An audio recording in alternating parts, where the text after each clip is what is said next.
I think my husband only wants to have another kid because he thinks our son is gay. Our son, 7 male, has always been very feminine. Most of his friends are girls, his favorite toys are Barbies, and he had an awkward situation in school where he kept drawing himself as a female singer for the When I Grow Up part of his graduation. He would dress up in girls' clothes if he could, and I'm not judgmental, but that wouldn't be the best for him where we live, so he's not allowed. I'm not sure why he's like this, but I was such a tomboy when I was younger that it's not really a surprise. One of his friends, a boy, came over a little while ago, and my son told me that he kissed him. It was on the forehead apparently, but he didn't describe it in a romantic way, obviously. He just wanted to show that he loved him because you kiss people when you love them a lot. My husband is convinced that our son is gay. He's not upset about it, more neutral, but I think it's harmful to assume a 7-year-old's sexuality because he does things that we've arbitrarily decided are for girls. When he heard about the forehead kiss, he said, "Are you still saying he's not gay?" And I asked why it would be a big deal to begin with, and he said it's not, but he won't give up hopes for grandkids. Recently, my husband has been suggesting we should have another kid. I asked him why the sudden change, and he said he loves being a dad more than he ever thought he would.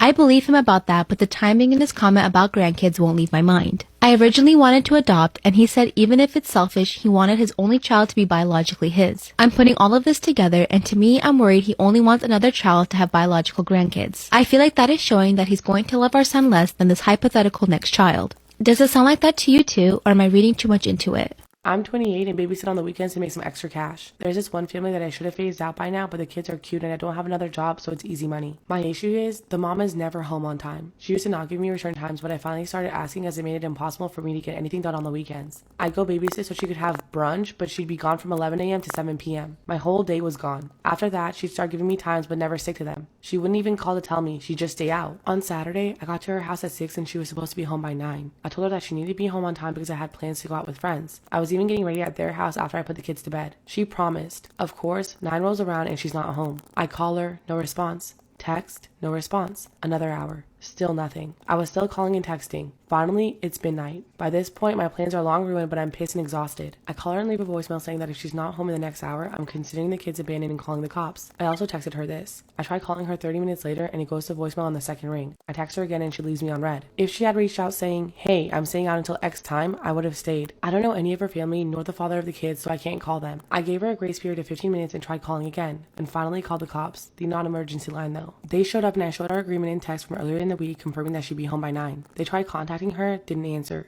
I was dismissed and they took the children to the police station. I go home and go to bed. I'm awoken at 3 a.m. by a frantic call. It's her. "Where are the kids? Why am I not here?" I told her that I followed through with my threat and to check the police station. She cursed me out and I hung up and went to bed. The next day, she sends me an essay saying the kid's father called and there's a DCF investigation launched against her. She called me every name under the sun, but I didn't think I was wrong until I spoke to a friend with kids. She said I should have waited it out and refused to ever sit for her again. She asked if her potentially losing her kids was worth me being petty. Am I the asshole for calling the police on my client?